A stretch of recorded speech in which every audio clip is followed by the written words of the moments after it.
যে ম্যাডামের সঙ্গে কথাটা বলা হচ্ছে সেই ম্যাডাম মারা গেছে আনুমানিক, হয়তো বা আমরা সঠিক মানে যতটুকু খবরে শুনছি তাতে একটার সময় মারা গেছে।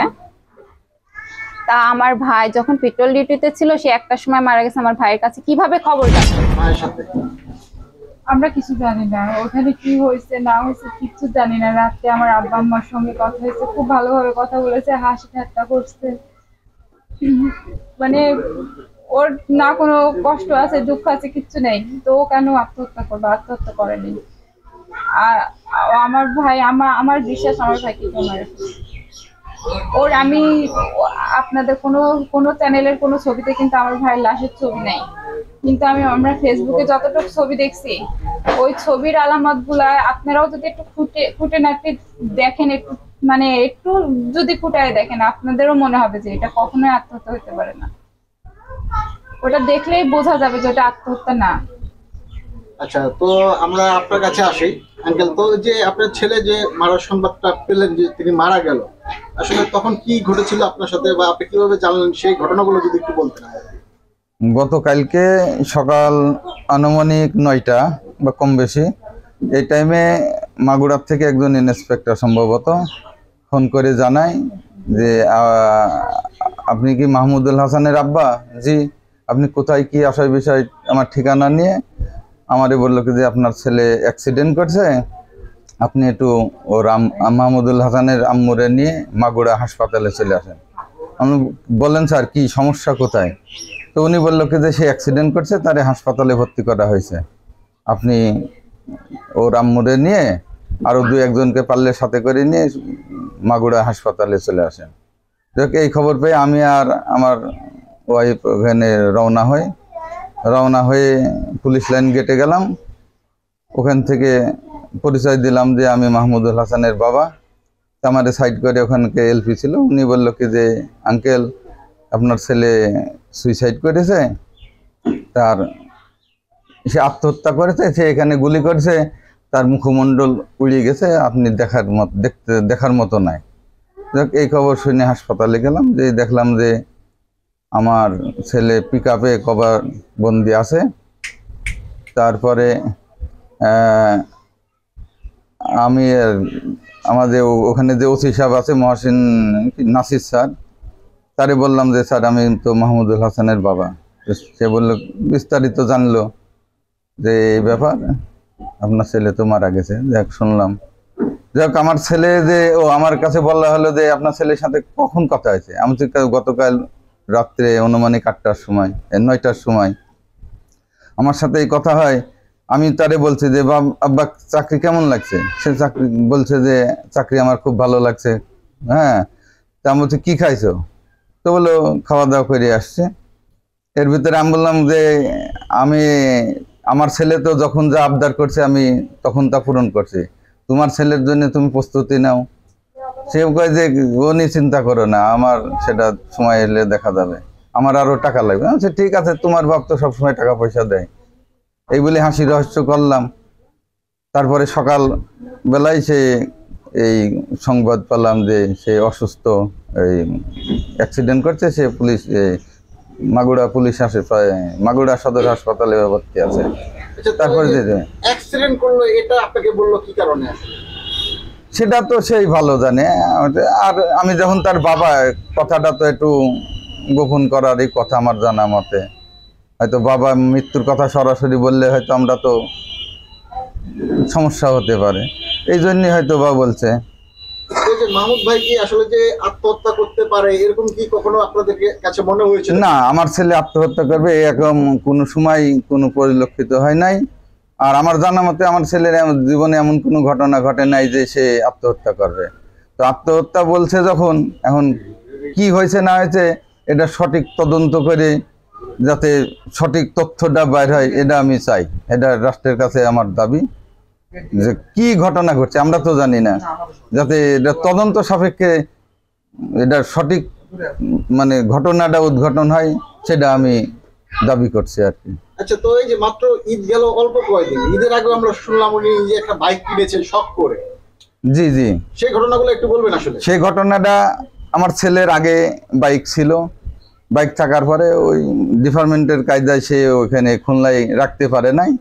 আর আমার কাছে যে রাখবো আমিও চড়া জানি না, বা পড়ে থাকলে গাড়িটা নষ্ট হবে অথবা চড়তে গেলে আমি নষ্ট হব, দুইটাই নষ্ট হবে। এই জন্য গাড়িটা বিক্রি করে দিছে। এখন ছেলে কয় যে আব্বু আমার তো গাড়ি লাগবে, তো টাকা দেওয়া লাগবে। আমি বলছি, ঠিক আছে টাকা দেবো। কয় যে টাকা না দিলে আমি লোন করবো। তা আমি তারে বললাম, তোমার তো লজ্জা থাকা উচিত, তোমার বাপ চাকরি করে, তুমি চাকরি করো, আর তুমি 2 বছর এখন লোন করে চাকরি করবা, গাড়ি কিনবা, গাড়ি আমি কিনে দেবো। তাহলে গাড়ি কিনে দেওয়া, তাহলে ঈদের আগে। আমি বলছি, ঈদের আগেই দেবো। তো সেই গাড়ি একটা জিক্সার গাড়ি কিনে দিয়েছে, আমি 1.5 লাখ টাকা দিয়েছি, সে গাড়ি কিনছে। আচ্ছা, তো এই যে আমরা একটা গুঞ্জন যেটা শুনি যে লাবণী ম্যাডামের সাথে কোনো সম্পর্ক থাকার কারণে এই ঘটনা ঘটতে পারে, আসলে এটা কিভাবে দেখছেন আপনি? এটা আমার ছেলে যখন খুলনা মেট্রোতে ছিল তখন সেই লাবণী ম্যাডামের দেহরক্ষী হিসাবে ছিল, এবং সে গত মে মাসে সে বদলি সূত্রে মাগুরায় আসছে, এবং মে মাসের 29 তারিখে সম্ভবত মাগুরায় জয়েন করছে। এখানে এসেও আলফা 3 সাহেবের বডিগার্ড ছিল। হ্যাঁ, তো গত রবিবার থেকে সে ওখানে স্যারকে বলে যে স্যার আমার কষ্ট হচ্ছে, আমি এখানে করবো না, এই বলে সে ওখান থেকে অব্যাহতি নিয়েছে বডিগার্ডের থেকে। আচ্ছা, তার মনে কি এমন কোনো কষ্ট ছিল কিনা যে কারণে এই ঘটনা ঘটাতে পারে?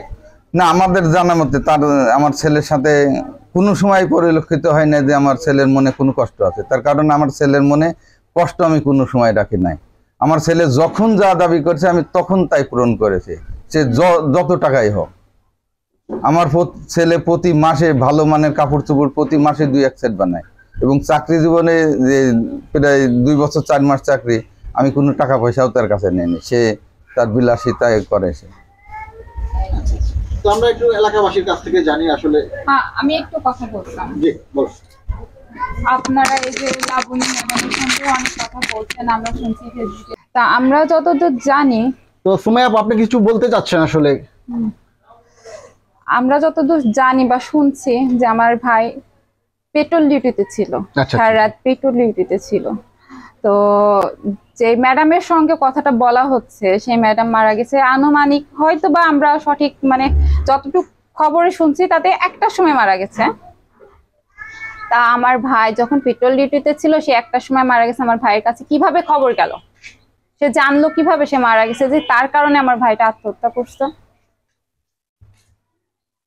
এটা আমার একটা প্রশ্ন। আচ্ছা। আর আমার ভাইয়ের মানলাম তার ওখান থেকে হয়তোবা কেউ ফোন দিছে বা কোনোভাবে সে জানছে। পাশে কি আমার ভাইয়ের সঙ্গে কি আর কেউ ডিউটিতে ছিল না? তারা কি কিছুই টের পায় নাই? আমার ভাই ডিউটি থেকে আসছে, সে অস্ত্র জমা দেয় নাই, এটা নিয়ে কি কারোর কোনো খোঁজ হয় নাই? সে ছাদে চলে গেছে। আমার জানা মতো এখন প্রত্যেকটা পুলিশ লাইনে বা প্রত্যেকটা মানে ইম্পর্টেন্ট যে জায়গাগুলো আছে সেখানে সিসিটিভি ক্যামেরা আছে। সেখানে কি কেউ দেখে নাই আমার ভাই অস্ত্র হাতে উপর ছাদে চলে যাচ্ছে? ছাদে নাই থাকতে পারে, আমার ভাই যে অস্ত্র হাতে ছাদে চলে যাচ্ছে, অস্ত্রটা জমা দেয় নাই, সে সারা রাত ডিউটি করে আসছে, সে অস্ত্র নিয়ে চলে যাচ্ছে, তাদের কোনো মানে ওখানে কি কেউই দেখে নাই? ওইখানে কি সিসিটিভি ক্যামেরার সামনে কি কেউই বসেছিল না? তারা কি কেউ দেখে নাই যে এখানে কেন যাচ্ছে? তাদের কি একবারও চিন্তা হয় নাই? তারপরে যাদের কাছে আমরা জিজ্ঞেস করছি তারা কেউ বলে নাই যে সঠিক কখন মারা গেছে বা কিভাবে মারা গেছে, বলে তাদের একই কথা, আমরা কিচ্ছু জানি না। তাহলে যখন সে ফায়ার করছে শব্দ কি হয় নাই? তারা কি শুনে নাই? ঠিক কয়টার সময় মারা গেছে সেই কথা আমরা কেন সঠিক জানতে পারছি না? টাইমটা কেন পাচ্ছি না? আরো একটা প্রশ্ন, আমার ভাই, আমি যতটুকু ফেসবুকে ছবিটা দেখছি, আমার ভাইয়ের পায়ের যে প্যান্টটা আছে সেই প্যান্টটা ছেঁড়া। এই পায়ে প্যান্টটা ছেঁড়া কেন আমার ভাইয়ের প্যান্টটা? আমার ভাই সবসময় চকচকা জিনিসপাতি পরতো, ইস্ত্রি করা সবসময়, ওর একটু কুকুরানো কোনো জিনিস থাকে নাই, কোনো জায়গায় কোনো কুকুরানো জিনিস নাই। ওর সবকিছু মানে পরিপাটি হওয়া লাগবে, একটা কাদা তার জিনিসে থাকবে না। সে বাইরের থেকে যখন ডিউটিতে এসছে সেই পোশাকে যখন গেছে, সে ছিঁড়া পোশাক পরে তো যায় নাই। সে কি ডিউটিতে ছিঁড়া পোশাক পরে যাবে? কোনো মানুষ কি যায়? সে তো যায় নাই। তাহলে সেটা কিভাবে ছিঁড়লো? আমার এই কিছু প্রশ্ন, এই প্রশ্নের উত্তর আমি চাই। আচ্ছা, তো আপনার এই যে দেশের মাননীয় প্রধানমন্ত্রী জননেত্রী শেখ হাসিনার কাছে কিছু বলার আছে কিনা এই বিষয়ে?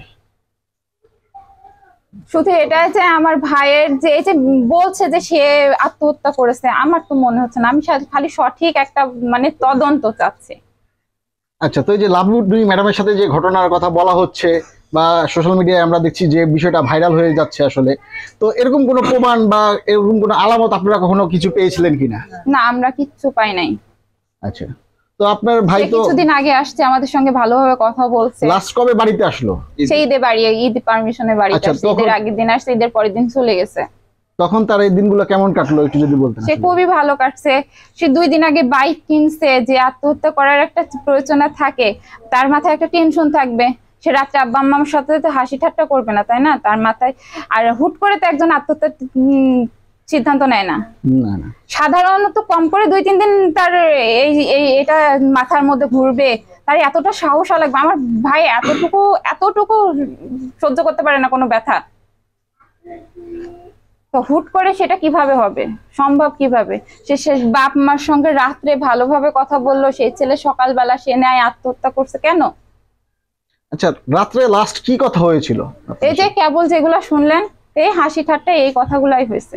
আপনার সাথে লাস্ট কবে কথা হয়েছে? আমার সঙ্গে 2 থেকে 3 দিন আগে কথা হয়েছে, মানে মারা যাওয়া 2 থেকে 3 দিন আগে কথা হয়েছে। আমার বাচ্চা দেখলেন, ছোট বাচ্চা, ও হচ্ছে ভিডিও কল দিছিল ওর মামার কাছে। তো ওই তখনই মাত্র ডিউটি করে আসছে।